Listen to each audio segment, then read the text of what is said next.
Oi pessoal, começa agora o Quem Somos Nós, o programa que tem a pretensão de juntar prazer e conhecimento. Se você tiver interesse em todas as séries de conversas que a gente já fez sobre a natureza humana nos últimos 5 anos, acesse quemsomosnós.com.br, escolha a plataforma de áudio ou de vídeo que você preferir. Hoje nós vamos começar uma série sobre grandes filmes do cinema ocidental. Achamos interessante ter como primeiro filme o único latino-americano a ganhar a Palma de Ouro no Festival de Cannes, o filme brasileiro de 1962, O Pagador de Promessas. Para falar dele, o jornalista, mestre em artes e cinema pela ECA na USP, Sérgio Riso.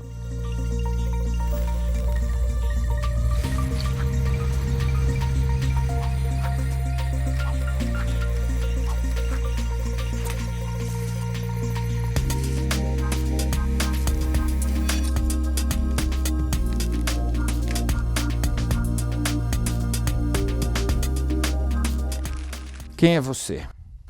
Sérgio Riso, jornalista, professor, palmeirense. Ninguém é perfeito. Problema. Só? Acabou? Para começar tá bom. Como que você chegou aí então? Vamos lá. Como que você chegou então a se especializar, quase isso, em cinema? Como foi essa tua trajetória? Você já era tarado por isso, tua família? Como é que é a história? Me conta um pouquinho. É uma história curiosa, Celso. Eu costumo dizer que ela não serve muito de exemplo para ninguém, porque ela é muito atípica. Eu dei aula por muitos anos, mais de 20 anos em cursos de jornalismo, e de vez em quando esse tema aparecia, era o que eu dizia para as pessoas: vou te contar. Mas não serve. Acho que não serve para você, porque eu comecei a trabalhar em jornalismo com 16 anos, por exemplo. Eu estava fazendo o 2º ano do curso técnico em eletrônica na antiga Escola Técnica Federal de São Paulo. O que acontece é que, desde o comecinho da adolescência, eu passei a me envolver muito com cinema, acho que muito em função dos meus pais. Meu pai e minha mãe adoravam cinema. Minha mãe está viva ainda, adora, toda semana vai ver 2, 3 filmes. E um pouco, acho, por essa questão afetiva de ver que o cinema era importante para eles, eu acabei me aproximando disso e você não ia junto? Picou. Você não ia junto com eles? Com a minha mãe foi quem me levou pela primeira vez. Né?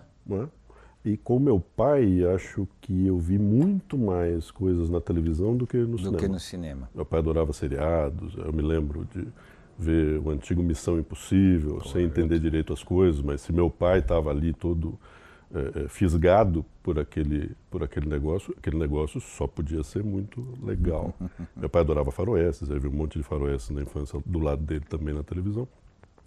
E aí acho que o que foi fermentando ao longo do tempo, a partir dessa experiência doméstica com a família, foi uma ligação muito, muito estreita com o cinema. E aí, no ensino médio, nesse curso técnico que eu fiz e acabei interrompendo, não terminei, um pouco em função de amizades, um pouco porque eu já saía de casa e atravessava a cidade para estudar, e aí tinha sempre a oportunidade de ir na volta.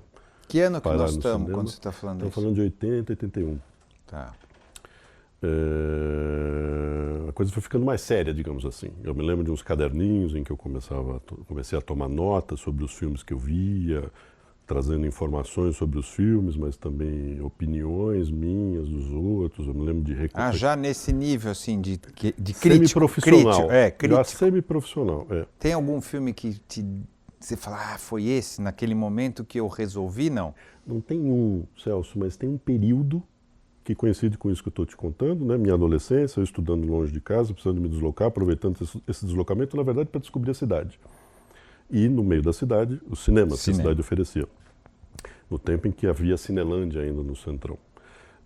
E aí acho que tem um conjunto de filmes que estavam estreando naquele momento, final dos anos 70, começo dos anos 80, filmes que estavam sendo reprisados naquele momento, porque você deve se lembrar, havia muitas salas de repertório, por exemplo, os Cines Biju, claro, na Praça Roosevelt, claro, que passavam filmes que tinham saído de cartaz há pouco tempo ou que estavam fora de cartaz há anos. Há muito tempo. E aí eu me lembro de ver muita coisa americana dos anos 70, então, por exemplo, Taxi Driver, esse foi um filme que me marcou, mas outros filmes dessa mesma geração, de diretores americanos, filmes do Scorsese, filmes do Coppola, O Poderoso Chefão absolutamente me marcou. Algumas coisas europeias que eu estranhei de primeira, porque me pareceram muito diferentes dos filmes americanos. Essas coisas não colavam assim? Fellini, o primeiro Fellini eu acho que foi Cidade das Mulheres, que estreou por aí, 79, 80. Eu me lembro de ter gostado, mas ter achado esquisito. Agora, o filme marcante nesse aspecto, desse mundo do cinema autoral europeu, foi Face a Face, do Bergman. O primeiro filme do Bergman que eu vi, eu achei aquilo, uau, que mundo é esse, que universo é esse, que coisas são essas. Minha avó morava no centro da cidade e depois de ver esse filme eu passei na casa dela. E ela, e aí, o que você fez? Tá, fui ver um filme e eu já adolescente snob, né? Imagine se minha avó sabe o que foi que eu vi, né? Foi ver um cinema, que filme você viu? Ah, vó, Face a Face. Ah, do Bergman. Sim, eu vi semana passada, e aí? E aí tivemos uma conversa fantástica, da qual eu me lembro até hoje, entre a avó e neto, sobre um filme do Bergman, né? Então tem um monte de coisas. Eu estou te citando alguns filmes para você. Não, mas, claro. Mas não que eles, individualmente... Sim, entendi. Foi um momento que foi te levando a isso. Exato. Mas aí você teve um momento e falou, então eu vou fazer ou não? Então serei isso? Então o que aconteceu foi que eu estava lá estudando eletrônica, acreditava que havia uma carreira por ali, e o jornal do bairro em que eu morava na Vila Prudente, e circulava lá a Gazeta da Vila Prudente, um jornal semanal, com uma tiragem bem expressiva que cobria a região, e chegava em casa. E eu comecei a ler aquilo mais atentamente também. E apareceu lá um sujeito escrevendo sobre cinema. Era o crítico de teatro do jornal. Não me lembro se na época eu saquei isso. E aí eu me lembro direitinho que ele escreveu um texto sobre o James Bond, daquele momento ali, não lembro se foi Somente para os Seus Olhos, o James Bond do comecinho dos anos 80, e eu julguei, ali com base já nos meus conhecimentos, que eu acreditava serem, né, grandiosos, uau, eu julguei que ele tinha dito algumas bobagens, umas besteirinhas. E coisas que a gente faz na adolescência, sentei a máquina de escrever do meu pai, tasquei-lhe uma carta de várias laudas e mandei para o jornal. Pelo que eu lembro, espinafrando o colega. Talvez, numa outra circunstância, não acontecesse absolutamente nada, minha carta fosse ignorada ou fosse publicada lá em Cartas dos Leitores e está tudo bem, mas o editor do jornal ficou ali curioso com o tipo de abordagem, e na coluna que ele tinha, soltou uma nota lá, dizendo, recebemos uma carta de fulano de tal, concordamos com algumas coisas, não concordamos com outras, precisamos conversar, alguma coisa assim. Eu falei, uau.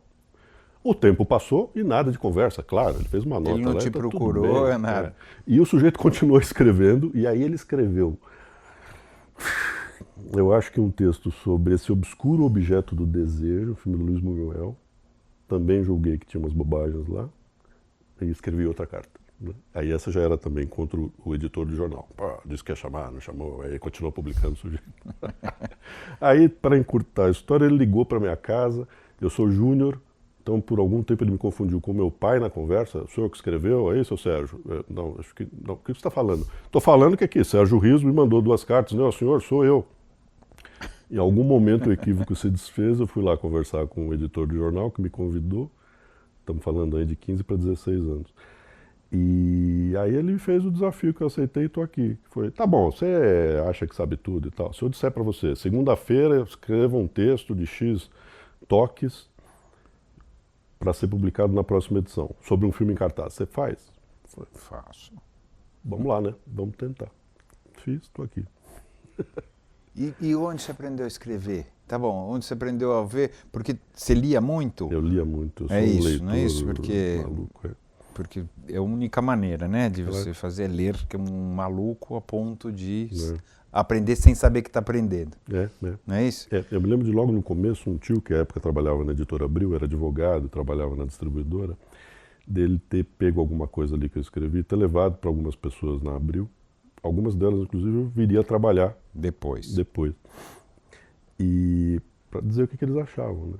E aí eu me lembro dele dizer, olha aqui, você não fica convencido não, hein? O pessoal gostou do texto, disse que você escreve bem, mas é o seguinte, ó, eu lembro de alguns conselhos que deram para ele. Não para de escrever, todo dia escreve alguma coisa. Não para de ler, todo dia lê alguma coisa. Vê lá o que você lê, tem que ler coisa boa, hein? Ele mesmo me trazia umas coisas da Abril, me trazia os Pensadores. Tem uma coleção completa dos Pensadores, que foi meu tio que me trouxe. Então, sim, eu lia para burro, e aí o que eu acho é que houve uma conjunção lá favorável entre literatura, que eu não sabia naquele momento que eu apreciava tanto, e o cinema, que esse, sim, explicitamente era uma coisa que me atraía, né? Quer dizer, hoje eu te digo com tranquilidade, eu sou o resultado de uma paixão por essas duas coisas. E essa paixão surgiu mais ou menos ao mesmo tempo e, claro, né, consegui escrever, dar conta dessa tarefa, porque eu nem sabia que já era um leitor muito acima da média, né? No Brasil isso nem quer dizer muito, né? Não. Que você lê muito. É que a média é baixa. A média é baixa, mas sim. E o cinema, naquela época, pode ser que eu esteja errado, antes da gente entrar no nosso filme e tal, vamos falar sobre... Naquela época parece que ele tinha uma importância social maior do que tem hoje. Sem a menor dúvida. Hoje mais mercadoria, menos influência. O que você acha que aconteceu da década no final da década de 50, né? 60, 70, 80 e depois... O que houve no teu ponto de vista? Tem uma série de fatores, Celso. O ecossistema da comunicação passou a oferecer mais atrativos para as pessoas, atrativos domésticos, sobretudo, né? No Brasil isso demorou mais um pouquinho, né? Mas nos Estados Unidos, nos anos 70, a TV a cabo surge com uma oferta de canais muito grande, entre eles muitos canais dedicados a filmes, que recuperam o acervo clássico americano. Mas é cinema, não? É cinema, dizer, é cinema na televisão, mas é cinema, né? É cinema que te leva a considerar se não é mais confortável você ficar em casa hoje à noite e pegar uma coisinha ali no canal, né, de TV, do que sair, pegar o carro, ir até não sei aonde. Você acha que o cinema é o processo também? Eu acho, é. Não é a peça? Não, então, eu discuto isso muito hoje em cursos de audiovisual com os alunos, né? Não, acho que muito raramente qualquer um de nós faz uma opção de ir ao cinema porque aquele filme você quer ver em 3D, em Megamax e a super projeção e o super som. A maior parte dos filmes, aliás, não faz muita diferença se você vir naquela tela ou na tela que nós temos em casa, que é uma boa tela, com somzinho camarada e tal. A gente vai ao cinema porque, sem a menor dúvida, o ritual faz algum sentido pra gente. E o ritual começa em sair de casa, né? Sair de casa, você precisa gostar da cidade para ir ao cinema. Se você tem problemas com a cidade, você acha que a cidade é violenta, barulhenta, que o trânsito é insuportável, que as outras pessoas são um estorvo, bom, eu acho que você não vai ao cinema, assim como você não vai ao teatro, assim como você não vai ao museu. Isso vem acontecendo mesmo. E eu acho que nos últimos tempos, cada vez mais, numa cidade como São Paulo, que é uma cidade muito dura, de fato. Eu sou paulistano, nasci aqui, vivi a minha vida inteira aqui. Eu e você sabemos muito bem que ela oferece, mas exige, né? É uma cidade de altas demandas. E eu sinto que muita gente acaba se entregando a essas dificuldades todas, acaba não enfrentando essas dificuldades e se esconde em casa. Então o cinema não gosta que as pessoas se escondam em casa. Claro. Mas a peça em si tinha mais repercussão, não era assim? E claro. E tinha uma influência, as pessoas discutiam mais, eu não sei, pode ser que é coisa de velho, né? Às vezes eu penso, não é coisa de vai velho, ficando velho, começa a achar que tudo mudou e para pior, mas não é isso.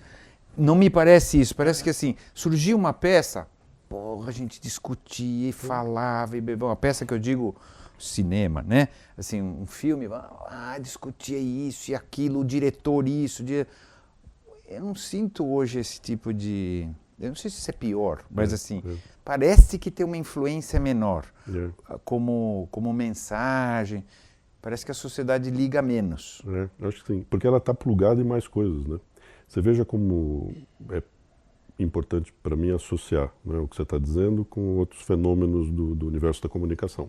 Estamos falando de um tempo em que, se você queria se informar para valer, você lia jornais, né? Então, isso foi uma outra coisa importante da minha formação. O primeiro jornal que eu li ali para valer quase todo dia foi o Jornal da Tarde, aquele Jornal da Tarde do final dos anos 70, um baita de um jornal. Eu lia sem a noção de que ele era um jornal tão importante. Lia porque era assim, era um jornal dos jovens, né, isso, na época. Exatamente. Eu sentia que ele falava comigo, mas não sabia quem eram as feras que estavam fazendo jornal e aquela história toda que tinha começado com o Mino Carta lá atrás. Você precisava ler jornais. Eu me lembro muito bem ali da influência, por exemplo, que o Paulo Francis tinha na Folha. Né? Com 2 colunas por semana na Ilustrada. Qualquer coisa que o Paulo Francis dissesse ali virava pauta obrigatória. Se ele falar de um filme, você tem que ver o filme. Se ele falou do livro, quem é esse autor que eu não conheço? Você tem que comprar o livro. Essas referências eram menos numerosas do que hoje. E eu acho que se um filme do Bergman, ou uma peça de um autor estrangeiro montada pelo Antunes Filho, sei lá, pelo Zé Celso, se essas obras tinham uma visibilidade muito grande nessa imprensa de antanho, naturalmente havia uma pauta social estabelecida por isso que alcançava muita gente ali de uma classe média, universitária, intelectualizada. Tem isso também. Era limitado. Era limitado. Isso que a gente está falando era limitado a uma classe média alta. Isso. E aí hoje acho que as referências são muitas, as fontes de informação são muitas. Você deve passar pela mesma coisa, pelo mesmo fenômeno que eu passo, que é muita gente próxima pedir ajuda para você, né? Pô, preciso ver um filme. Fala aí algum. Bicho, porque tem tanto filme para você ver. Lá. Não é? Vai para casa. Tem o serviço de streaming de não sei o quê, o outro streaming, o terceiro streaming. Se você for ao cinema em São Paulo, ainda temos um grande circuito. São muitas opções em cartaz. Tem a TV aberta e tem a TV paga. Tem muito filme para você ver. Tanta coisa. As séries agora, não? Upa! E se você colocar no caldeirão as séries, aí fica uma coisa maluca. Porque é cinema também, não é? Sim, você achar, não é. Porque tem gente que fala série, não é cinema. Quer dizer, não é cinema no sentido de mercado. Não é cinema daquele jeito, mas assim, é cinematográfico. É uma narrativa que em muitos casos hoje é superior. Mais legal do que a do cinema. Do que as narrativas do cinema. Não, tranquilo. Vou te dar um exemplo concreto. Eu não conhecia, cheguei lá com atraso, Fargo, a série. E cheguei lá com atraso. O filme é excepcional. Baita filme, adoro os Irmãos Coen, adoro o filme. E muita gente tinha me dito, Fargo é legal, mas enfim, a vida é corrida, né? E só faz pouco tempo é que eu falei, peraí, deixa eu dar uma conferida. Uau, vi as 3 temporadas que estão no ar. Ali, né? Um depois do outro, depois do outro, depois do outro, indo dormir. Maratona. Indo dormir ali meio chapado. Uau, que negócio é esse? E tive um prazer muito maior do que vendo a maior parte dos filmes lançados, sei lá, no último ano, né? Twin Peaks, a temporada do ano passado, mesma coisa, né? A Cahiers du Cinéma, a revista francesa, elegeu Twin Peaks, se não o melhor, um dos melhores filmes do ano passado. E aí o pessoal, a série como a filme? Série. Foi uma provocação. Interessante. Todo mundo falou, mas pera, como assim? O negócio de televisão, computador, né? E você vai eleger como um dos filmes mais importantes? Correto, mas é isso que eles quiseram dizer. Tá correto, né? Chega, né, de fazer essa divisão, né? É uma bobagem. Vamos voltar lá atrás, no Brasil, do começo dos anos 60, para chegar no nosso filme. Vê se eu estou... Ainda era o país da chanchada, não era? Final de 50, começo de 60, né? Estou dizendo do ponto de vista cinematográfico, né? Não político. O político da chanchada veio depois, tá certo? Sim. Mas assim, ainda era a coisa da Atlântida, né? Não é isso? Então, tem um fenômeno aqui em São Paulo que é importante, que tem muito a ver com o Pagador de Promessas, que foi a tentativa de, na Vera Cruz, em São Bernardo do Campo, com um capital tipicamente paulista, erguer um grande estúdio de cinema aos moldes dos estúdios norte-americanos, né? Então tem isso também. Tem lá a Atlântida no Rio, fazendo cinema de grande comunicação com o público, uau, super popular, divertido para burro. E aqui em São Paulo, a Vera Cruz e mais 2 ou 3 estúdios, por exemplo, a Maristela e a Cinedistrict, que é a produtora de O Pagador de Promessas, tentando fazer um cinema mais acadêmico, como a gente diz, em termos de narrativa e de estética. Um cinema mais industrial, à moda americana e europeia. Então, esses 2 fenômenos estavam ali. Já estava mais forte. E aí se resolve fazer um filme sério, né, com um diretor de chanchada, um ator diretor de chanchada, né? Essa é uma coisa difícil, todo mundo meteu o pau no filme, não é? E difícil também de entender. Você sabe por que ele resolveu fazer um negócio do Dias Gomes, uma peça, né, do Dias Gomes, a sério? Né? Qual que foi essa... Então, é o que nos leva a essa conjunção de final dos anos 50. Um cinema popular, baseado no Rio, e um cinema de ambições industriais, mais nobres, digamos assim, baseado em São Paulo. O Anselmo veio do Rio, importado para o Projeto Veracruz, para ser o principal galã dos filmes da Veracruz. Mas ele tinha ambições maiores, digamos, né? Ele queria ser diretor e ele grudou no pessoal ali, sobretudo nos europeus que vieram trabalhar na Veracruz, italianos, ingleses e tal. Consta que ele grudou naquele pessoal porque o que ele queria mesmo era aprender a dirigir e conseguiu, se não me engano, dentro da própria Veracruz, antes que ela terminasse, antes que ela fosse à falência, ele conseguiu dirigir o primeiro filme, que é muito legal, não sei se você conhece, Absolutamente Certo. Eu não conheço. É uma comédia dramática, como a gente diz hoje, que ironiza os programas de quiz na televisão. Né? E aí o próprio Anselmo vai parar num desses programas e descobre que ele é todo manipulado. O esquema, quem ganha, quem não ganha, exatamente, as respostas, etc. E que ele está sendo usado ali, porque interessa, num determinado momento, aquele programa que ele avança e vai ganhando grana e coisa e tal. É um filme muito bem dirigido, acadêmico, né? Ali todo quadradinho, mas com um argumento muito interessante, bem atual para a época, porque esses programas de TV estavam estourando. Muito famosos. E digamos que ele demonstrou que o ator havia aprendido o básico, digamos assim, para sonhar com voos mais altos. Bom, quando o Pagador de Promessas começa a andar, a Veracruz tinha naufragado. Só que, é uma imagem que muita gente faz, embora o Pagador tenha sido produzido pela Cinedistre, ele é o grande filme da Veracruz. Porque, por exemplo, seu diretor é o Anselmo, que tinha aprendido a trabalhar como diretor na Veracruz. Fotógrafo. O diretor de fotógrafo é o Chick Foley, que depois iria para a publicidade e virou uma grande referência aqui em São Paulo. Maravilha. É o cara que estava ali por trás da fotografia, da câmera e da iluminação do filme. Então tinha uma turma de técnicos que vieram da Veracruz e desembarcaram no projeto de O Pagador de Promessas. A peça do Dias Gomes era o tipo de argumento que já na Veracruz se buscava, né? É olhar para a tradição literária brasileira e encontrar aí alguma coisa que fale da nossa cultura, mas que permita também, né, construir uma narrativa que tenha trânsito internacional. Né? Era uma ambição de soft power, assim, ou não era nesse nível? Era mais comercial a ideia? Assim? Era uma ambição do Brasil desenvolver também isso? Ou estou viajando? Eu acho que dá para a gente botar em sintonia essa ambição com o projeto desenvolvimentista do governo Juscelino Kubitschek. Acho que tá tudo ali mais ou menos em sintonia. Parece, né? Isso. Aí, se você quiser ampliar o retrato, a foto, você coloca coisas como título mundial brasileiro em 58, e depois o bicampeonato em 62, você põe a bossa nova e a explosão internacional.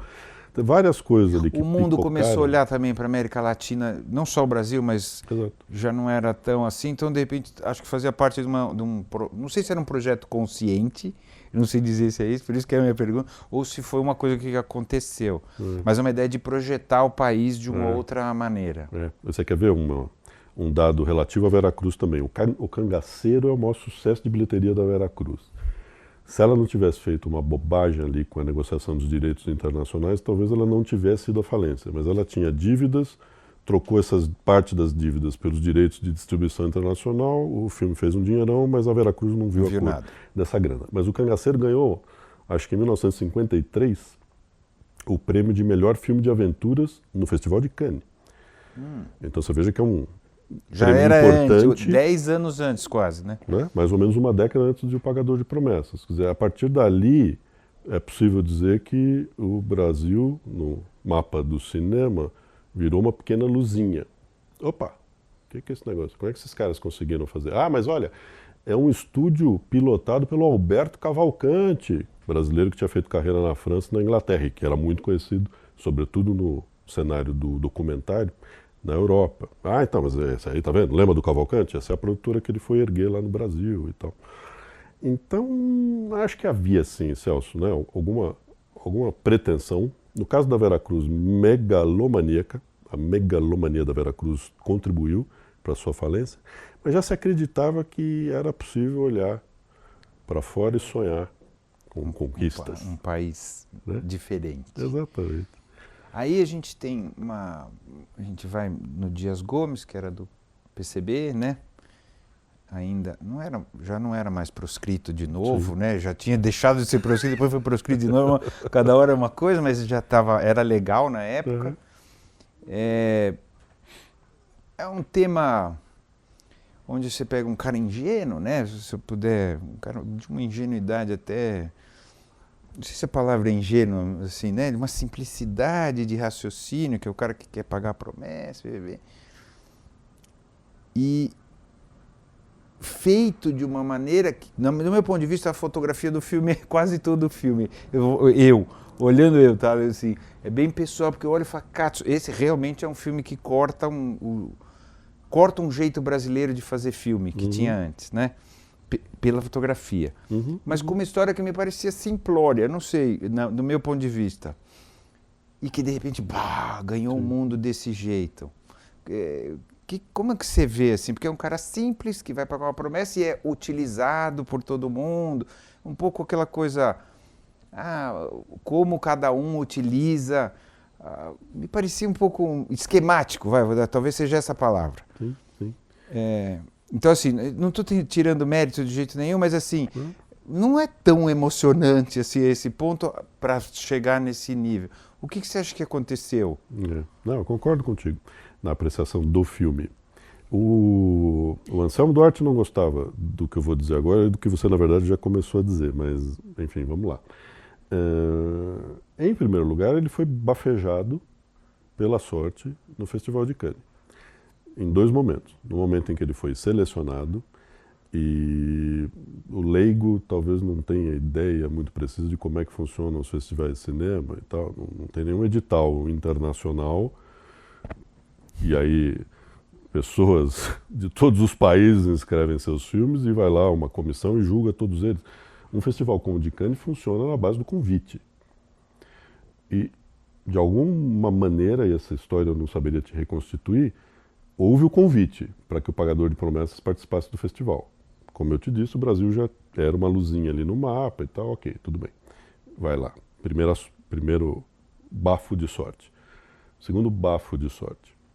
É dessa história, especialmente o Anselmo não gostava, mas ela está documentada em vários livros e tal.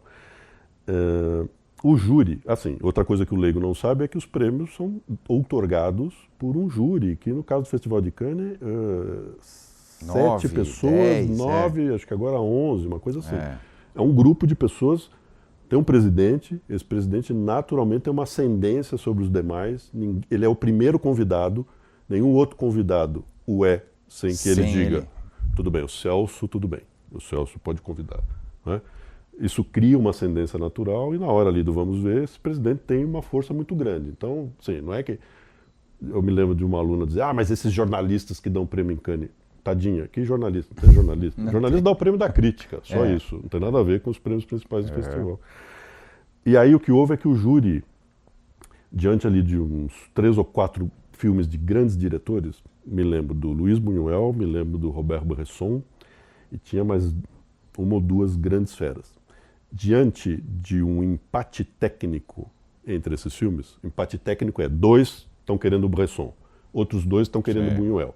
Aí e todo mundo fica ali se olhando. Vem um Tertius Exatamente. Isso é um relato que o François Truffaut teria feito. Isso é normal em festival. Assim, não é também... Exato. Não é um demérito, porque no final das contas o festival é assim. Claro. Tá certo? E ele representa muito o que aquele júri, naquela situação específica, está fazendo. Tanto que o resultado de um festival você sempre pode, né? O tempo é que vai dizer se aquilo ali valeu ou não, porque aquilo é muito um retrato de um momento muito específico daquela semana onde aqueles caras estavam lá. Exatamente. Não é isso? É isso mesmo. E é normal que aconteça isso, que de repente um filme pule na frente porque não se conseguiu um consenso. Né? E aí o Anselmo não gostava disso que você está dizendo e com o que eu concordo, porque ele, encarava como um demérito. Como um demérito, essas informações todas, mas é só uma constatação, né? E aí o pagador de promessas surgiu nesse impasse do júri como, e se for o pagador de promessas, um olha para o outro e diz, tudo bem, se for o pagador de promessas, tudo bem, eles ratearam entre os outros filmes. Para descobrir quais são eles, basta ver a lista dos premiados. Prêmio especial do júri para um, prêmio de direção para outro, prêmio de não sei o que. Fotografia, ator, foi soltando. E o pagador, palma de ouro em Cannes, melhor filme para esse aqui. A visibilidade que um prêmio como esse dá a um filme é incalculável. Era até mais, né, do que é hoje. Era não mais é isso? Que hoje. De prestígio, do ponto de vista de prestígio, sim, né? Sim. E aí boa parte da carreira internacional dele se deve a esse trampolim, né? Agora, claro, se não tivesse méritos, de nada adiantaria o trampolim. Aliás, se não tivesse méritos, não chegava lá. Ele não seria o filme de consenso. É óbvio. Não estamos aqui diminuindo exatamente, o filme. Exatamente. E aí, Celso, me parece que ele atendia a uma certa demanda europeia e norte-americana, né? O filme disputou o Oscar de filme estrangeiro também. Por uma visão de lugares exóticos que estamos descobrindo agora. Veja esse Brasil, veja a importância da religião nesse país, veja o que as pessoas são levadas a fazer por causa da religião. Veja essa coisa maluca que é esse sincretismo religioso, né? Um católico que vai numa tenda de umbanda e ouve ali um pai de santo dizer para ele fazer não sei o que lá. Isso tudo está dentro de um exotismo, é isso? Que o próprio Glauber, 2 ou 3 anos depois, no seu texto absolutamente extraordinário, que se chama Estética da Fome, e que na verdade não é um texto, é um pronunciamento que ele fez no festival na Itália. É algo que o próprio Glauber tocaria ali sem nenhuma dó, né? Porque ele vai à Itália, 65, e diz ali para italianos, para europeus, escuta aqui, vocês gostam da nossa miséria. Ela alimenta expectativas de vocês, né? Sobre um certo exotismo. Esses povos selvagens, incivilizados e tal. Mas a gente não pode fazer o jogo de vocês, a gente não pode entregar o que vocês querem. Isso explica, em boa medida, a resistência dos cinemanovistas, né, capitaneados pelo Glauber, ao Pagador de Promessas.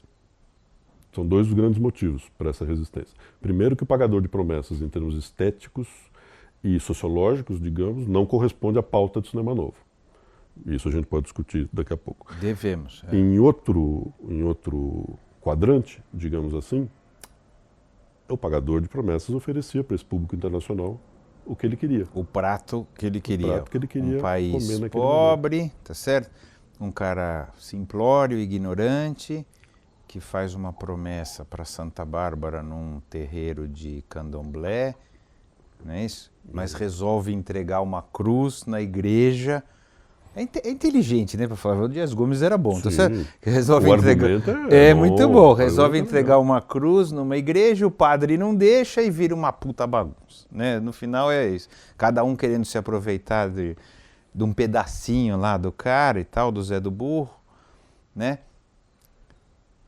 Ao mesmo tempo, assim, o cinema novo não queria entregar isso para fora, mas entregou um pouco também, não é? Também, claro. É meia verdade isso, não é? Claro. É meia verdade. Não é verdade que o Glauber não entregou a pobreza? Não é verdade isso? O Glauber, nesse texto, tenta explicar o que ele considerava estética da fome. Basicamente, não é uma estética sobre a fome. Então, não é olhar para a fome, contemplar a fome de uma perspectiva externa a ela. É fazer um cinema que use como combustível a miséria latino-americana, esse era um termo, né? Dele e muito forte à época, nos anos 60. Então, para falar da fome, não dá para usar uma grua, estou traduzindo aqui. Entendi. Usar grua, equipamentos, uma sofisticação técnica e tal. Você tem que se aproximar mais da miséria. Os recursos de que você utiliza precisam estar um pouco mais nivelados com a O Valtinho Salles apanhou isso. Em relação a isso. O Fernando Meirelles apanhou também em relação a isso, não é isso? Isso é lá, o Sebastião Salgado também apanha. Também apanha por causa disso. Sim. Que é é um olhar estético de fora sobre as mazelas. Exatamente. Uma crítica do Rio de Janeiro, professora Ivana Bentes, à época do lançamento de Cidade de Deus, mas não era de Cidade de Deus que ela falava, deu uma confusão lá, publicou um texto que causou muita polêmica ali no começo dos anos 2000, que é a cosmética da fome. Isso. E esse termo passou a ser usado. Ela se referia ao Walter Salles. E aí... De Central do Brasil. Da Central do Brasil, é.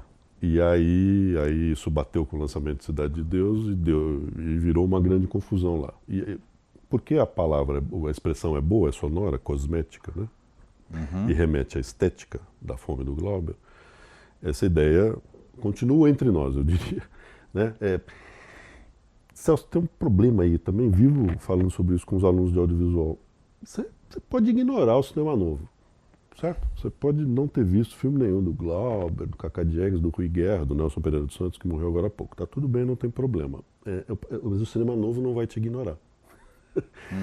Digo, você pode sair aí filmando coisas que você acha que você está filmando pela primeira vez, ou de um jeito inédito e tal. Mas deixa eu te contar, outras pessoas já tiveram essa experiência de abordar essas coisas. E você, lamento, será cobrado de alguma maneira pelo fato de as pessoas já terem feito essas coisas. Então você pode ignorar, mas a sua ignorância custará um preço. Não te salva. Em absoluto não te salva. Né? Agora, são situações muito peculiares e diferentes entre si. Por exemplo, o Walter Salles é um grande admirador de cinema novo, imagina. Super. Né? Mas isso também não significa que na hora de filmar você não traia, mas não é traição, estou usando aqui. Não, claro, eu entendi perfeitamente. Mas também ele vai filmar com as referências. Exatamente. Ele tem que ser o Walter Salles. A pauta é dele. Tá certo. A pauta é dele. Senão ele vai. Ele não tem que ser outro. É claro. Não é isso? É claro. E esperar também que você, no final dos anos 90, que é quando ele filma Central do Brasil, você volte, né? Esteja preso à mesma pauta dos anos 60. É esquisito, não é? Dá. Mas é uma cobrança que se faz e acho que vai se continuar fazendo por muito tempo ainda. Todo cinema brasileiro que tenha a pretensão de lidar com a nossa miséria. Que é impossível de você ignorar, tá certo? Pelo menos por enquanto e talvez pelos próximos muitos anos. Não é? Então não tem como falar de Brasil sem em algum momento esbarrar nisso. E aí sempre vai ter, o que você está dizendo, sempre vai ter uma referência no cinema novo, uma referência lá e uma cobrança, você está se utilizando da miséria para se dar bem, é isso? Especialmente em relação a alguns temas. Pegue, por exemplo, o Nordeste. Né? O Nordeste que já aparece no Pagador. No Pagador de Promessa, E que vai aparecer a partir de Arraial do Cabo, Barra Vento, e vai explodir nos 3 grandes filmes, na minha opinião, do cinema novo, que são os 3 do mesmo ano e os 3 sobre o Nordeste: Deus e o Diabo na Terra do Sol, do Glauber, Os Fuzis, do Rui Guerra, e Vidas Secas, do Nelson Pereira. Então, esse conjunto de filmes, que eu estou ampliando, estou saindo do cinema novo, estou botando dentro o Pagador de Promessas. Esse conjunto de filmes é fundamental na história do cinema brasileiro, mais do que isso, é fundamental na história da cultura brasileira. Eles representam, esses filmes todos, uma descoberta de que tem aquela região do país e que a gente precisamos lidar com ela. Precisamos falar do Nordeste. Faz parte da gente, né? Exato. Que eu acho que era essa também. Isto aqui somos nós. Né? E veja como isso incomoda até hoje São Paulo e Rio de Janeiro, né? Os centros que se consideram representantes de um outro país, um país cosmopolita, industrializado, educado e não sei o que lá. Que gostaria, talvez, parte, né, dos que representam essa ideia de Brasil, concentrado em São Paulo e no Rio, gostariam que o Brasil todo se parecesse mais com Miami. Mas, infelizmente, na Barra ele se parece, mas no Agreste ele não se parece. E é tudo Brasil. Né? Qualquer cineasta hoje que olhe para o Nordeste, mesmo que ele desconheça essa grande tradição de filmes... Vai passar por aí, né? Em algum momento alguém vai lembrar ele. Então você joga a câmera sobre aquele faminto ali, mas deixa eu te contar, quando o Glauber fez isso, essa imagem estava dentro de um contexto, e eu acho que você só jogou a imagem do faminto para dela obter um efeito estético. Esse tipo de coisa... É uma discussão complicada no final, porque às vezes mesmo, pode não ser isso, né, intencionalmente, mas pode virar isso. Exato. Né? Isso. Então, de repente, a tua intenção não é essa, a tua intenção é oposta. mas de repente pode virar e pode ser aproveitado dessa maneira, pode ser interpretado dessa maneira. No Pagador de Promessa, como foi a repercussão no Brasil, nas pessoas, não na crítica e tal, nos seres humanos? Tem fotos, Celso, que eu acho que dá para a gente localizar hoje pela internet, se o ouvinte estiver disposto, do retorno do Anselmo ao Brasil, e aí é desfile carro aberto na rua. É a Copa. Ganhamos a Copa e ganhamos o Palma de Ouro no mesmo ano. Desfile quando Cannes foi antes da Copa, isso foi, né? Cannes era maio e a Copa foi, então ganhamos duas Copas. Ganhamos 2 Copas. Assim, ganhamos no mesmo ano. A Copa no Chile foi o Tri. 58, o Pagador e o Bi, o Mundial de Futebol. Então, são cenas impressionantes, ele lá no alto do carro, dando tchau e gente ali, e a Palma de Ouro, que hoje está num teatro, no Centro Cultural da cidade em que ele nasceu, Salto. Eu passei por lá faz pouco tempo, está lá, a Palma. Houve o que os americanos chamam de mixed feelings, né? Sentimentos divididos. Quer dizer, muita gente aplaudiu, veja só essa repercussão popular de vamos lá ver o cara. E pensa que o Anselmo Duarte era um ator muito popular, né? Então, uau, o Anselmo. Estou aqui na rua para ver o Anselmo, que ainda por cima vem representando um triunfo no exterior. Então, sim, uma recepção em parte muito positiva, combinada com um passo atrás. Espera um pouco. E é curioso, Celso, já li muita coisa sobre essa conversa, porque é uma conversa também fundamental para você entender o cinema brasileiro até hoje, né? Essa conversa Cinema Novo versus Veracruz e o Pagador de Promessas. E aí, é como se muita gente naquele momento dissesse, se fez sucesso fora não pode ser bom. Nossa, que loucura, mas isso é muito chato também. Entendeu? Se o pessoal lá gostou... Então eu não gosto. Não pode ser legal isso aí. Mas isso era um pensamento específico? Era um pensamento muito ligado a profissionais do próprio cinema que estavam na outra banda, né? Que estavam mais próximos do que já era àquela altura o Cinema Novo, já estava andando, né? Parte da crítica de cinema em São Paulo e no Rio de Janeiro também torceu o nariz. Era esse papo de a mesma coisa que teve com o Tom Jobim, o mesmo assunto, assim. Um cara foi aceito, mas o João Gilberto não teve isso, né? O João Gilberto não teve. Não sei por quê. Mas se você parar para pensar, ele... Como intérprete, né? Ele foi aceito lá e aqui, tá certo? O Tom Jobim tomou pau pra cacete aqui também, porque foi aceito lá fora. Não é isso? Não sei. Você sabe que o João, acho que em termos de prestígio, em termos de crítica, você tem razão. Mas eu me lembro de muita gente perto ali, na minha infância e adolescência, estou falando de familiares, por exemplo, depois de amigos, que também achava o João Gilberto uma coisa meio esquisita, né? É a turma do... Não, esquisita a gente não pode negar, tá certo? É a turma do Francisco Alves. Isso eu me lembro bem. Que torcia para o Francisco Alves. Exatamente. Que considerava, gente da família, estou aqui visualizando essas pessoas, que considerava que cantor é alguém com a potência do Chico Alves, né? Serra da Boa Esperança. Serra da Boa Esperança. E que, peraí, esse João Gilberto fala que é cantor? Porque, de fato, claro, causou uma estranheza e demorou um pouco para a gente assimilar, não só no Brasil, fora daqui também, que é possível não ser, né? Não ser Chico Alves, não ser Louis Armstrong, enfim. Mas é esquisito você... essa inveja, vamos chamar assim, talvez, não sei se esse é o assunto, mas pode ser, isso não nos deixa andar, não é isso? O cinema brasileiro, como que você vê deste ponto... do ponto de vista de premiação internacional é o maior, o mais alto que a gente já chegou, tá certo? Não necessariamente, você pode ter a sua opinião sobre se é ou não é o filme e tal, mas assim, de reconhecimento é o ponto mais alto que a gente já chegou e até agora que a gente tem uma dimensão pequena, né? Hoje a gente é menos do que já foi, né? Do ponto de vista cinematográfico, eu estou errado? Você está certo. Em termos de presença internacional. Prestígio, presença, reconhecimento. Presença internacional e importância dentro do próprio país. Pegue o exemplo de O Menino e o Mundo. quando ele foi, 2 ou 3 anos atrás, indicado para o Oscar de longa de animação, batendo chapa ali, disputando com o filme da Pixar, que depois ganhou, enfim, que não é novidade, todo ano a Pixar ganhou um longa de animação.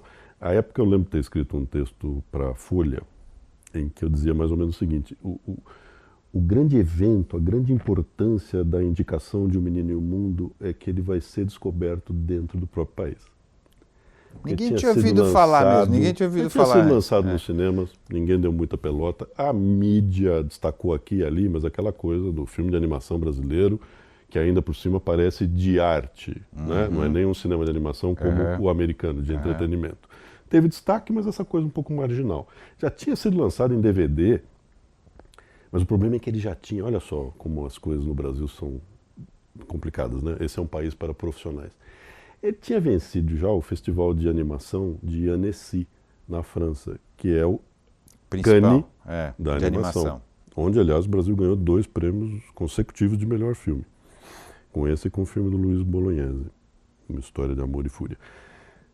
E essa premiação não tinha ecoado aqui à altura do seu merecimento, porque isso não é pouca coisa.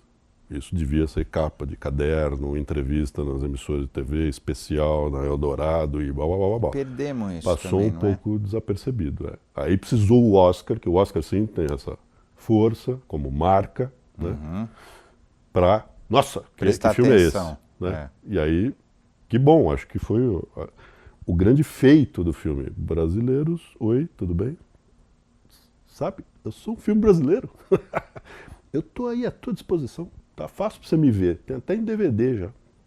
E acho que um monte de gente descobriu ali a existência de O Menino e o Mundo, né? Você veja como há uma dependência, às vezes, da consagração fora para êxito interno, mas às vezes a consagração fora contamina a recepção interna do filme, essa coisa de só eles lá mesmo, né? Os gringos que podiam ter dado prêmio para esse negócio. E às vezes não acontece nada e depende de uma segunda onda para rolar. Estou aqui falando disso contigo, eu acho que tem muito a ver também, de novo, com esse novo ecossistema de comunicação. Digo, se O Menino e o Mundo tivesse ganhado a Annecy nos tempos em que a gente lia o Paulo Francis e todo mundo lia o Paulo Francis... Apareceria mais, Uau! Agora, perde-se, né? O prêmio sai lá num sábado, num domingo, ou você está na praia, o outro está não sei aonde, você está vendo Corinthians ou Palmeiras, e alguém dá uma notinha no UOL e na segunda-feira sai uma coisa no pé de página e passa, né? Eu acho que tem... vou chamar de plataformas, porque é uma palavra que funciona, tá? Mas assim, tem plataformas que têm perdido a importância social. O teatro, por exemplo, que tinha já teve uma importância absurda, né? Sim. E hoje ele não consegue também ter ele não empurra a sociedade para lugar nenhum. E antes empurrava, né? Tá certo? O cinema, acho que está acontecendo isso. Hoje é diversão pura, né? De uma maneira geral. Então, talvez, eu não sei, agora eu estou aqui, talvez seja isso, assim, o próprio meio, ele já não serve para aquilo que ele servia. Ele já não emociona as pessoas da maneira que emocionava, não faz as pessoas refletirem, eu não sei. E acaba ficando mais um produto de consumo, como não Sim. Não repercute como repercutia. E tem um prestígio social menor, né? Então, menos, ele funciona menos, então acho que talvez por isso que também se discute menos, se fala menos, se quer menos. E daí? O que você é? Você está aí, você é o homem do cinema, tá certo? Assim, você não está desesperado, você não fala, meu Deus, o que está acontecendo? Você não tem essa sensação? Meu mundo está caindo, certo? Pelo menos, assim, né? Se a gente assumir que isso é verdade, o mundo está caindo, né? Para quem vive no cinema.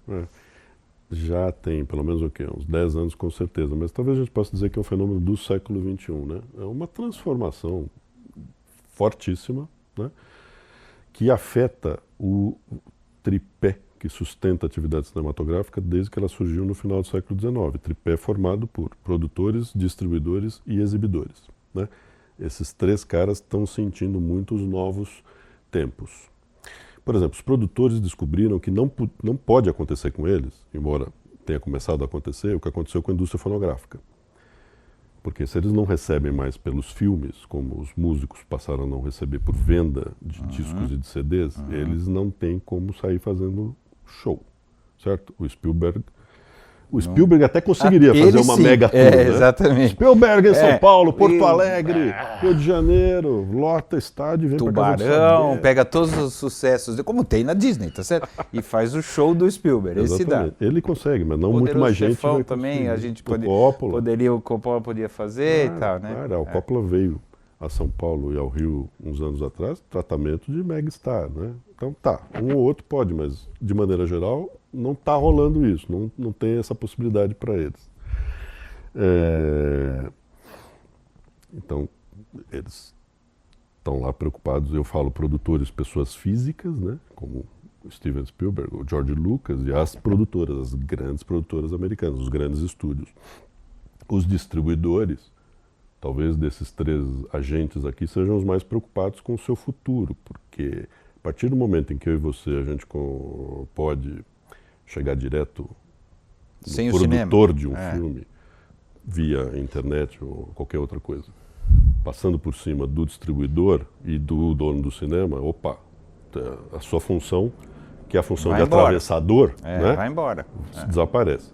Os donos das salas de cinema estão se virando aí para manter aquele negócio atraente, né? Então, sabemos que, por exemplo, as grandes margens de rentabilidade dos grandes complexos de cinema são comida e bebida, né? Claro. A minha brincadeira é que eles têm como objetivo atrair comedores de pipoca e bebedores de refrigerante. Aí eles oferecem o que atrai esses caras. Enquanto come pipoca. Exatamente. O principal é comer a pipoca. Enquanto isso, você precisa se distrair com alguma coisa. Se agora você vem assistir Vingadores Guerra Infinita e come pipoca e bebe refrigerante, eu tô feliz. Mas se eu passar uma ópera e você também vier, eu tô feliz. Tanto faz. Se eu passar um jogo da Copa do Mundo e você vier, eu tô feliz. Se eu passar a novela das 9 e você vier, eu tô feliz. Os caras estão tentando se virar ali para tornar aquele lugar ainda atraente. E eles têm algo que hoje funciona, não sei por quanto tempo pode funcionar, que é a tecnologia a seu favor, né? Então, salas com som e imagem, na sala da tua casa não tem. Que a gente não consegue em casa, por enquanto. Então é um atrativo, sobretudo para a camada jovem, né, do público ali, alguma coisa que vai dos 15 aos 30 anos de idade. Acho que já nem tem tanto apelo para pessoas como nós. A cadeira balançar, tem uma sala agora em que se tem neve, cai os floquinhos de neve. Saco assistir filme tipo, assim. Eu não vejo, mas não estou afim de ir na sala de cinema e cair um floquinho de neve. Não estou vendo muita graça nisso. Mas tem gente que vê. E eu não sei por quanto tempo também essas pessoas continuarão a ver graça no floquinho de neve. Então está em transformação, Celso. Eu não sei, acho que nem esses grandes players sabem exatamente para onde é que vai. Não dá para saber, né? Mas tem umas coisas interessantes aí no horizonte. Então, por exemplo, a partir do momento em que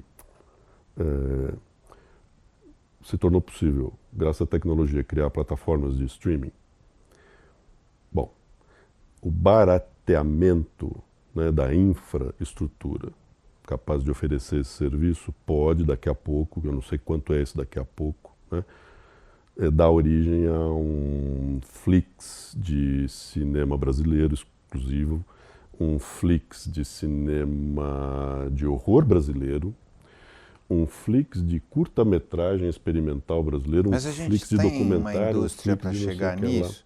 Porque assim, a sensação que se tem é que lá atrás se teve esse desejo, tá certo?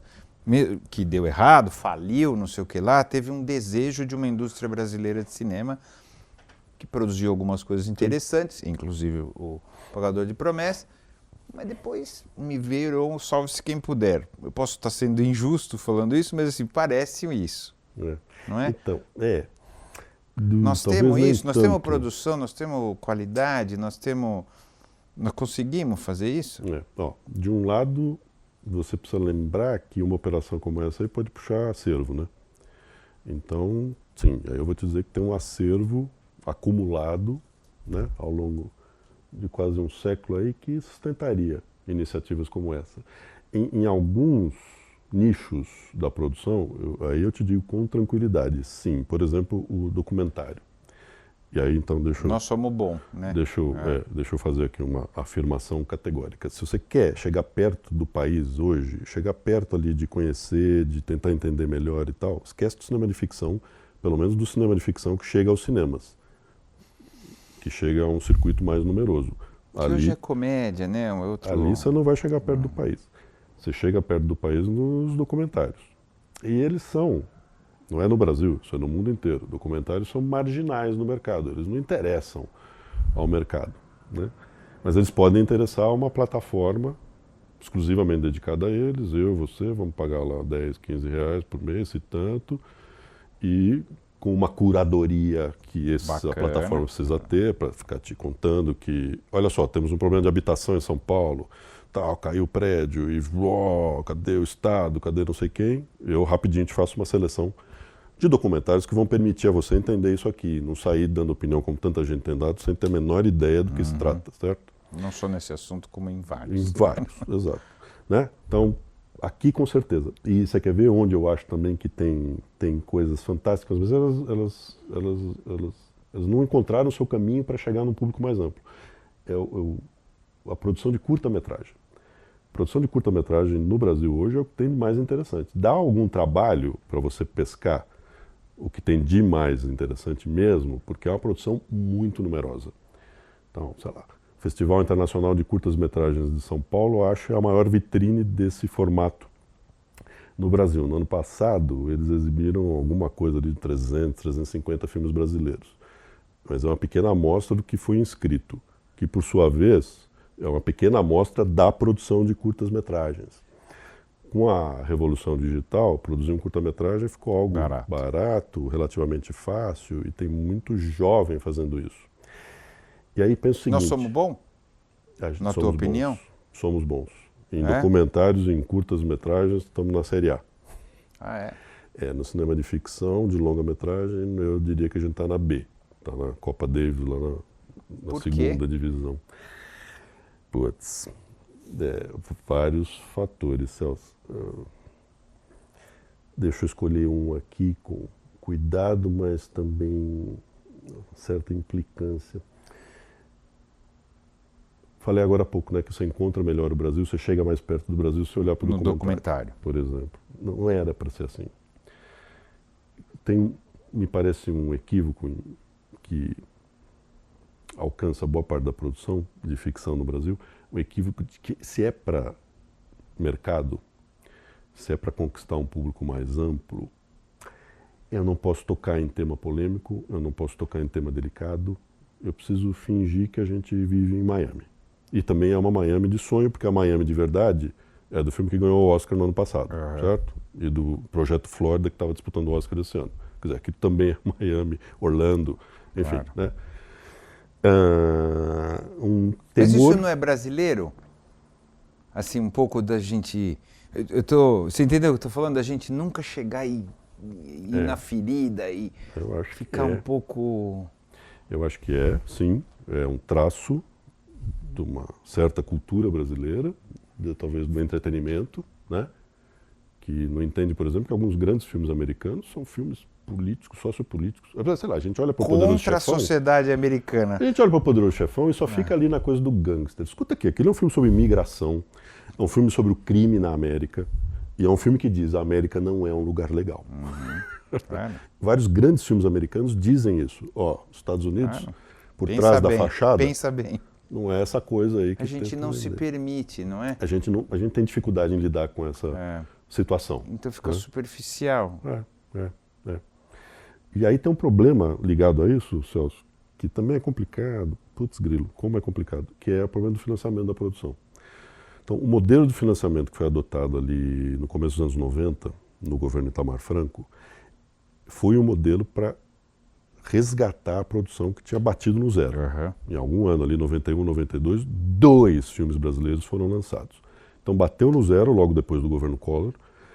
Precisamos dar um jeito aqui de revitalizar esse negócio, não só o cinema, diga-se, né? A cultura de maneira geral. Aí leis de incentivo foram criadas ali, Lei Rouanet, na esfera federal, nas estaduais e nas municipais. Tá, foi revitalizado, né? No caso do cinema, esse período foi batizado de retomada. Tá, a produção foi retomada. Agora vamos pensar num capítulo 2.0. Vamos repensar esses modelos de financiamento, vamos olhar aqui para outras coisas. Tá? A gente não chegou nesse momento. Então, em primeiro lugar. Em segundo lugar, há uma concentração desproporcional de atenção, de interesse, de grana em produção, tornando distribuição e exibição setores mais fragilizados. Então, sei lá, em São Paulo, no ano passado, foram lançados acho que 130 longas-metragens. O número é altamente expressivo.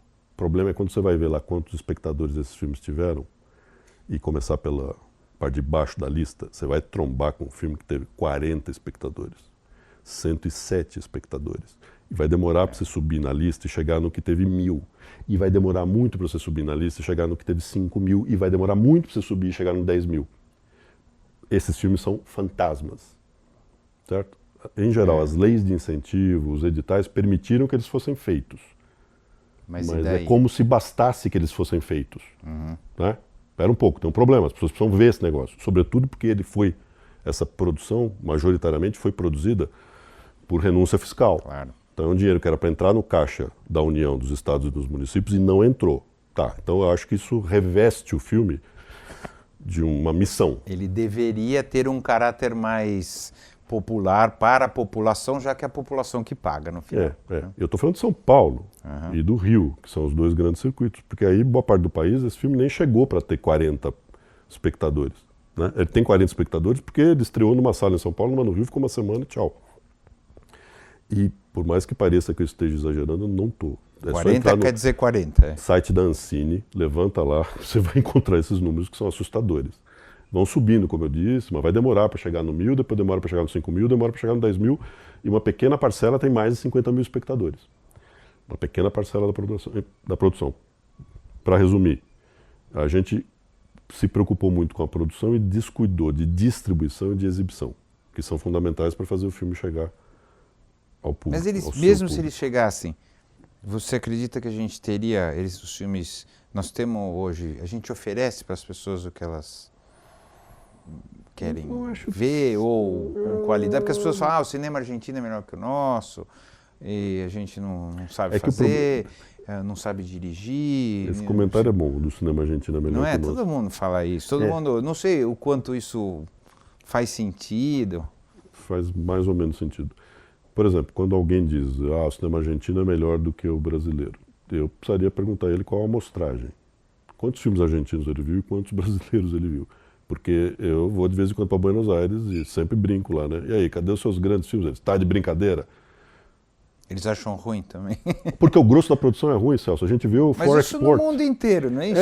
Então, exatamente. O grosso da produção no mundo inteiro é ruim. É ruim. A gente vê aqui o praia de exportação. O cinema argentino para exportação. É o café especial. Exato. A minha brincadeira vamos lá, século XXI, 11 contra 11. Clássico Brasil e Argentina. Escolhemos 11 filmes brasileiros e 11 filmes argentinos. Vai empatar, ou um vai ganhar aos 48 do segundo tempo. Não tem esse desnível. O que existe na Argentina, sim, é um tipo de drama, às vezes de comédia dramática, que a gente não consegue ainda fazer a contento aqui por questões socioculturais, que é o drama comédia de classe média. Mas lá é classe média já faz tempo. Exato. Tá certo? Lá é classe média há 100 anos. Exatamente. Então, sim, a gente não consegue fazer aqui, sei lá, um Filho da Noiva. Né? Não que nos últimos anos muita gente não tenha se empenhado em fazer filmes nesse universo. O problema é que esse universo social lá na Argentina é diferente desse universo social no Brasil. Né? E você lembrou o que mais interessa. Isso está estruturado na Argentina há muito mais tempo, né, do que aqui. Digo, socialmente está estruturado na Argentina, não é uma questão de cinema só. É o cinema que, de alguma maneira, reflete uma condição da própria sociedade. Você um filme com as pretensões do Pagador de Promessa hoje, você acha que a gente tem condição de fazer? Quer dizer, a gente tem condição de fazer um filme desse, com essa prestígio internacional, ou até a pretensão que tinha mesmo de influenciar e tal, mas assim, desse prestígio, você acha que o Brasil tá nessa? Ou a gente foi derrotado pela... Não, porque é uma avalanche de uma indústria e tal, não sei o que lá.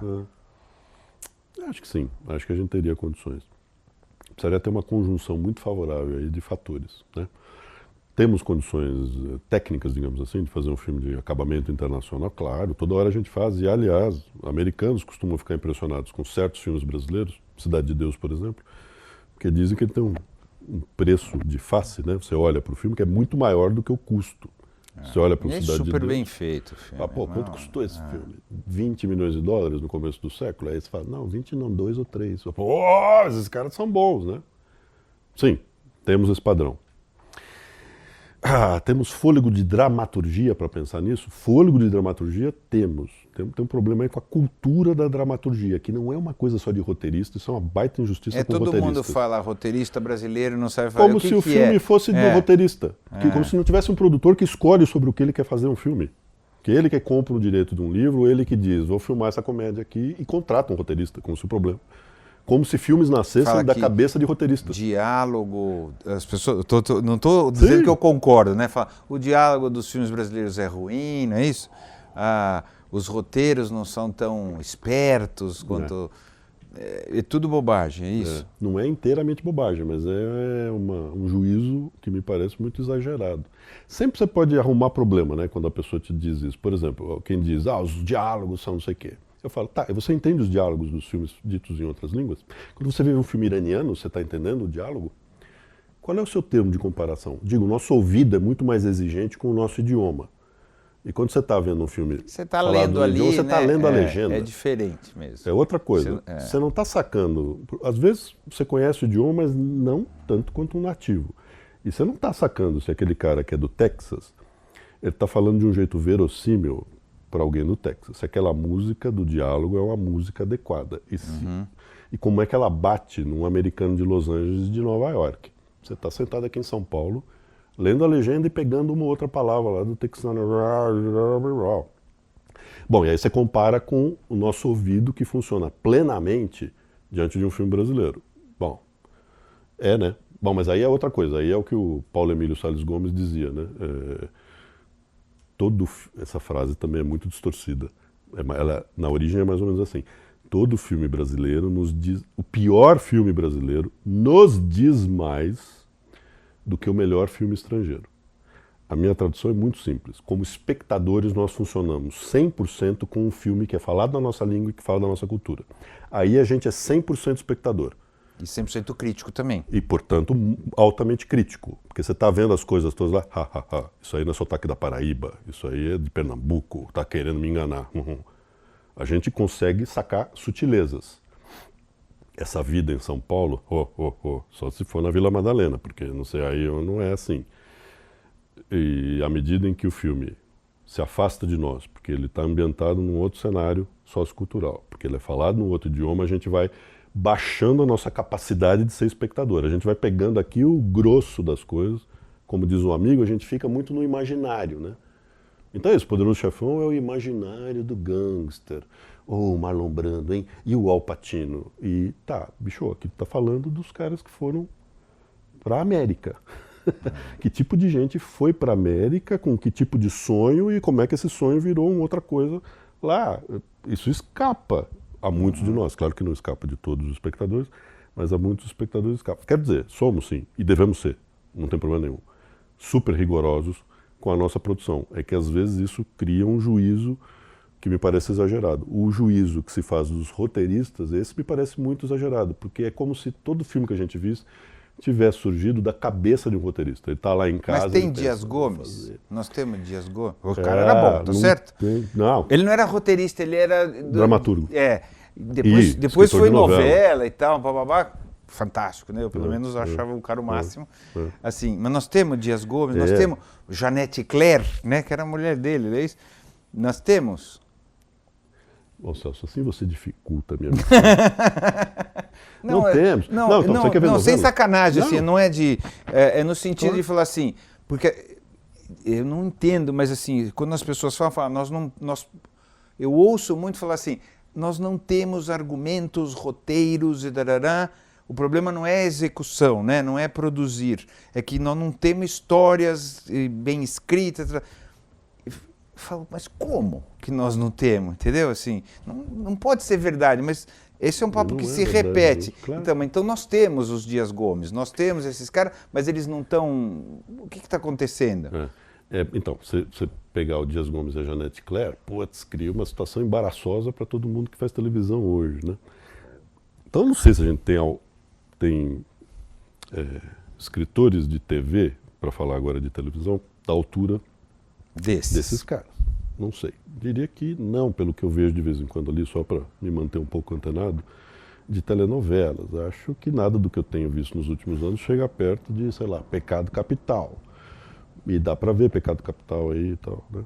Pela internet, em DVD e não sei o quê. Dá para comparar, né? Não é que eu guardei a memória e você também, porque só nós vimos na época. Dá para você fazer um exercício ali e ver situações dramáticas, construção de personagens e um certo Brasil, né? Que eu estava lá em Pecado Capital.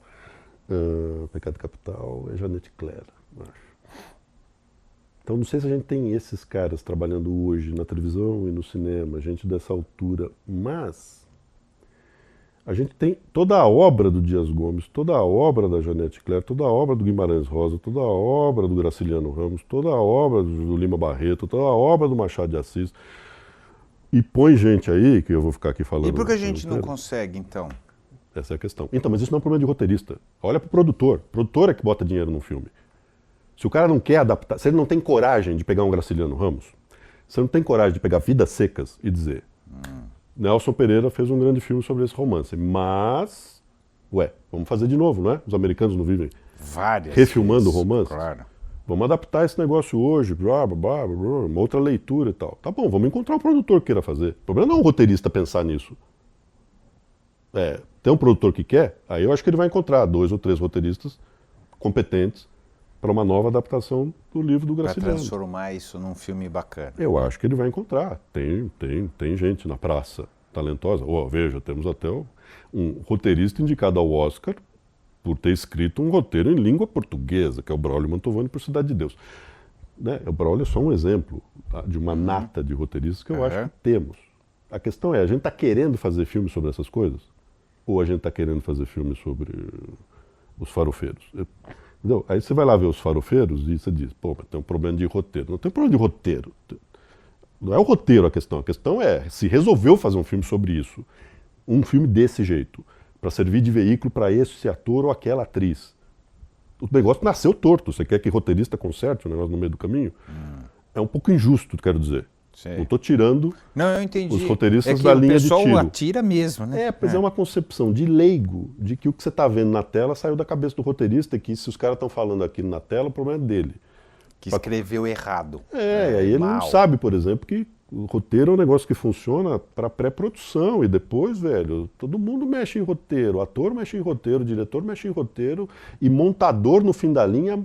No final, o que manda no filme, porque quem o que ele estrutura fizer... o que a gente vê, mas o leigo não sabe isso. O leigo acha que ele está vendo um negócio que o roteirista fez direitinho ali. Desculpa, não é. Né? E acaba sobrando em demasia, eu diria, para esses caras. Vamos distribuir para todo mundo. Os méritos e os deméritos. Os méritos e os deméritos para todo mundo. Né? Mas eu gosto de incluir produtor nessa história. E não as figuras dos produtores, só o fato de o Brasil não ter, aí acho que eu volto para a tua pergunta inicial, se a gente tem fôlego para um negócio como pagador de promessas ou não. Isso aqui quer dizer o Brasil, mas na verdade o cinema a partir dos anos 60 virou uma terra de diretores. De diretores que são os autores, que fazem filmes para expressar seus pontos de vista sobre o mundo, para falar a respeito de coisas que interessam. Que não é nos Estados Unidos, não é assim, né? É raríssimo, né? A gente perdeu aqui uma tradição, que é a tradição de produtores. Quem viabiliza filme é produtor. No Brasil a gente tem uma distorção. É o diretor que precisa viabilizar o filme. Então ele bota o projetinho debaixo do braço. Não é uma coisa europeia? Que ficou lá, é o diretor, porque, né? Mais é ou menos. Sim, mas é uma ideia romântica europeia.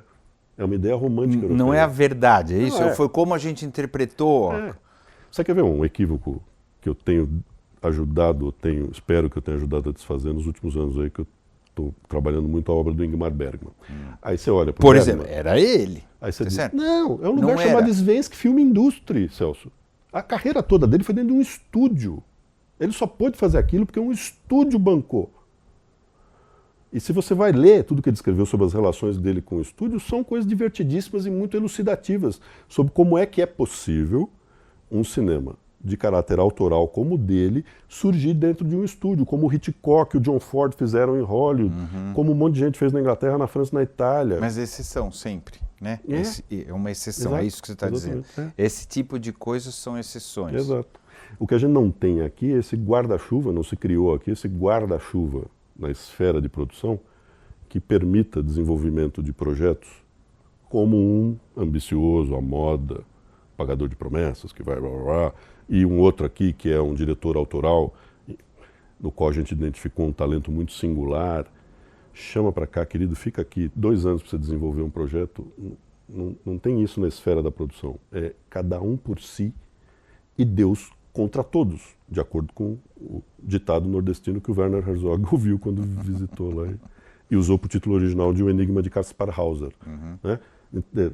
Você não constrói uma indústria assim. Né? Uma indústria precisa ter polos de produção. Aí alguém vai dizer, mas tem lá Globo Filmes e tal. Pois é, esse é um assunto para um outro programa, porque temos problemas, né, na presença tão forte de um único grupo, em torno do qual um monte de gente se sente obrigada a gravitar. Isso não ajuda o fomento da indústria, ajuda a subsistência dessa empresa, desse grupo. Mas tem uns probleminhas aqui no entorno desse sistema solar, né? Porque ele só serve para o Sol, não serve para os outros planetas. Mas, enfim, conversas longas aí. Para te responder, sim, eu acho que temos fôlego. Eu não sei se a coisa está desenhada, se a lógica de produção Poderíamos, do país mas você não acha que vai acontecer, é isso? Eu estou tentando resumir. Daria para fazer, mas do jeito que as peças estão colocadas no jogo, dificilmente a gente vai... Pode acontecer escapar. É isso, alguma coisa. Isso, boa palavra, bom verbo, porque eu acho que o que aconteceu com Cidade de Deus é que ele escapou. Eu me lembro, eu estava em Cannes quando esse filme foi exibido, e aí eu estava lá com um jornalista brasileiro e eu não sabia direito o que era Cidade de Deus. Eu sabia que era do Fernando, sabia que ali o pessoal da O2, o Walter Salles estava envolvido, tinha Globo Filmes também. Você tem essas informações genéricas. A Loduca foi uma das patrocinadoras da Cidade de Deus. Que era um filme baseado no romance do Paulo Lins, tá bom. Aí eu sento lá, mais ou menos na mesma condição quase dos meus colegas que estão sentados ao lado lá, da Itália, da França, da Argentina, não sei o que lá. E eu ali, né? Que filme é esse? Espera um pouco que eu não estava preparado para isso aqui. Isso aqui é uma coisa diferente. E aí você vai vendo os outros também. E acaba lá a sessão, ele passou fora de concurso em Cannes, né? Esse é um filme que se tivesse passado em concurso... Podia ganhar. Podia ter ganho, talvez a Palma de Ouro naquele ano. Mas aí, problema do convite, cadê o seu cacife, ele foi fora de competição. Acabou. Jornalista, que é casca grossa. Em Cannes, os caras adoram vaiar. O nego aplaudiu o filme, aí repercussão, 500 mil entrevistas de todo mundo, e não sei o que lá. Ainda assim, quando eu voltei, lembro de ter feito uma entrevista com o Fernando e ter perguntado para ele aí. Ele falou, não, Cannes foi sensacional, nossa, muito acima do que eu esperava e tal. Certo, e o que você espera agora no Brasil? 500 mil espectadores, eu estou feliz. Bom, o filme teve, 6 vezes mais do que isso, eu acho. Teve uns 3 milhões de espectadores, mas não é essa a questão. Eu tenho certeza de que o Fernando não esperava que o filme dele, em algum momento, tivesse entre os 20 mais votados em toda a história do cinema no IMDb, no Internet Movie Database. Só isso, 20 entre os filmes de todos os países, de todos os tempos. E na Inglaterra ele frequentasse listas desde que ele foi lançado como um dos grandes filmes da história do cinema e como um dos grandes filmes de gangster, porque na Inglaterra ele pegou como filme de gangster. Então, mas ele escapou, né? Porque eu acho que ninguém envolvido em Cidade de Deus estava fazendo Cidade de Deus dizendo... Não se esperava mesmo o tamanho da coisa, até porque era um filme brasileiro, se sabia que era legal. Exato. Sabia que era bacana. É cool. Mas ao ponto que chegou, acho que ninguém sabia mesmo. O que me lembro, François Truffaut, é uma frase dele, acho que dos anos 70. Ela é usada como epígrafe de um documentário sobre o cinema americano dos anos 70, a tal da nova Hollywood, a geração que tomou o poder. E aí a frase dele é mais ou menos o seguinte: o que determina o sucesso de um filme é um feliz encontro entre o momento em que aquele filme chega aos cinemas e um desejo do público de encontrar exatamente aquilo. E isso é absolutamente imprevisível. Porque se fosse fazer sucesso o tempo inteiro, igual música também, não é assim que funciona. Bom, vamos encerrar. Na tua opinião, e na tua experiência, na tua sensibilidade, quem você acha que nós somos? Nós, os brasileiros? Nós, humanos. Nós, humanos, somos muito diferentes entre si. O melhor da espécie humana é uma coisa admirável, extraordinária, né? Você pegar entre os artistas, por exemplo, né? Alguns dos nomes que a gente mencionou aqui. Coisa extraordinária. Coisa extraordinária é ser brasileiro, Celso, como Guimarães Rosa, como Tom Jobim. Estou citando 2, podia citar 200, né? Claro. Só dando 2 exemplos aqui. Coisa extraordinária que eu tenha vivido em algum momento no mesmo mundo esbarrado com esses caras na mesma época, ou quase na mesma época. Tom Jobim, eu vi shows do Tom Jobim ali, pertinho, que coisa incrível. Ao mesmo tempo, a espécie humana produz coisas deploráveis. E a que mais me preocupa, pensando aí em futuras gerações, é como a gente está conseguindo destruir o planeta. Como estamos sendo capazes, né, de deteriorar as condições ambientais de tal modo que numa perspectiva de meio século talvez fique um pouco complicado viver aqui. Isso me incomoda muito, e me incomoda o fato de a gente não ter chegado ainda num patamar de discussão a respeito disso que eu acho que seria obrigatório. Por exemplo, repensar toda a sociedade de consumo. Isso já teria que estar acontecendo. Em alguns países até a consciência é muito mais forte. Falei do Bergman agora, fui à Suécia nos últimos anos.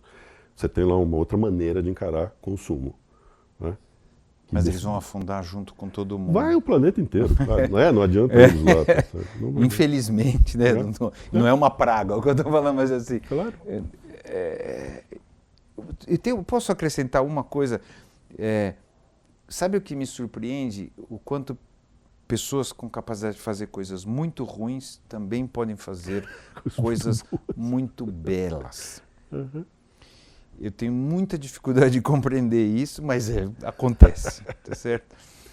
E acho que faz parte da nossa natureza esses dois pontos, né? Um cineasta de quem eu gosto muito, Stanley Kubrick, terminou por construir uma carreira ali, acho que não foi planejada, que ele escolheu um livro aqui, outro livro ali e tal, e foi erguendo uma obra que eu acho admirável sobre a natureza humana. E como a natureza humana é uma coisa contraditória e o vermelho de um filme como 2001, ao mesmo tempo, diz respeito a algo vital, sangue, mas também diz respeito a uma natureza, a um aspecto da nossa natureza, aspecto ancestral, né, que é a violência, como somos violentos. Maravilha. Obrigado.